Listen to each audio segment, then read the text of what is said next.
is the name of animal. So you have the pictures and you have to name the picture. Every one of you will get a piece of worksheet. When you get the worksheet, you just write your answer. Example here, you have the pictures of, what is this? Elephant. So you have to spell the correct spelling for elephant. Understand? Understand? Okay. I will deliver the worksheet to you. Yes, you write your name.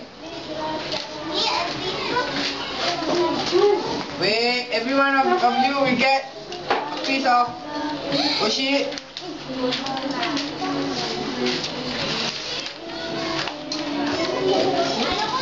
Okay, next.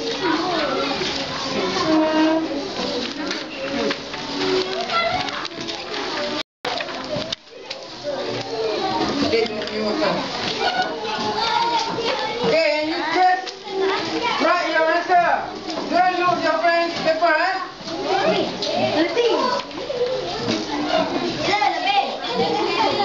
In English. Speak in English.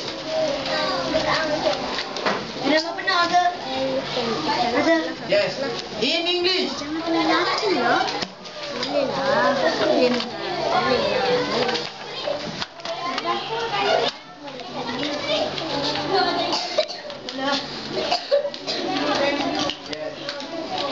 Write your name there. On the top, you can write your name. And the animal's name. Number 1 is what animal is that? Number 2, number 3, number 4, number 5, and number 6. There are 6 animals there.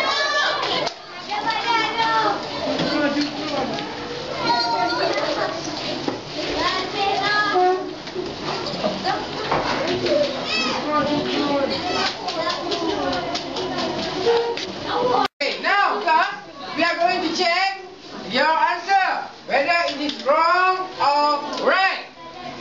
Okay, we check number 1. Class, what is number 1 picture?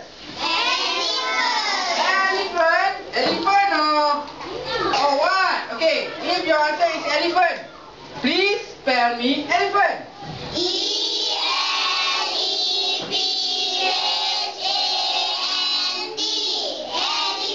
Very good. Okay, number 2.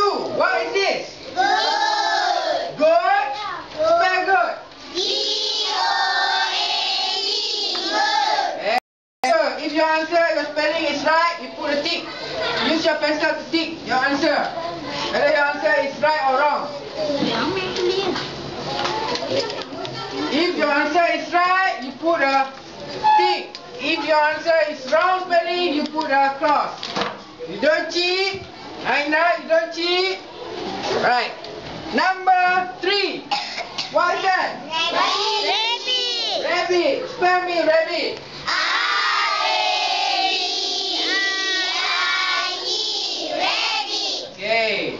Put a tick if your answer is correct and put a cross if your answer is wrong. Okay. Look for number 4. What's that? An ant. Spell ant. A-N-T. Ant is insects. Right? Not animal, insect. We call it insect. Ialah serangga. Insect. Okay. Number, spell me ant again. A-N-T. Very good. And number 5. What's this? Snail. Yes, snail always bring his house on his back. Can you bring your house? House? Can you bring your house to school? No, but a snail can. You bring it house. Okay, so spell snail. S-N-A-I-L.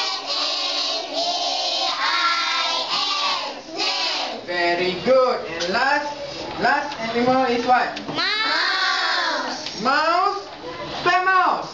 M-O-U-S-E. Mouse. Very good. Okay, who have all correct? Put up your hand. Okay, very good. Okay, put down your hand.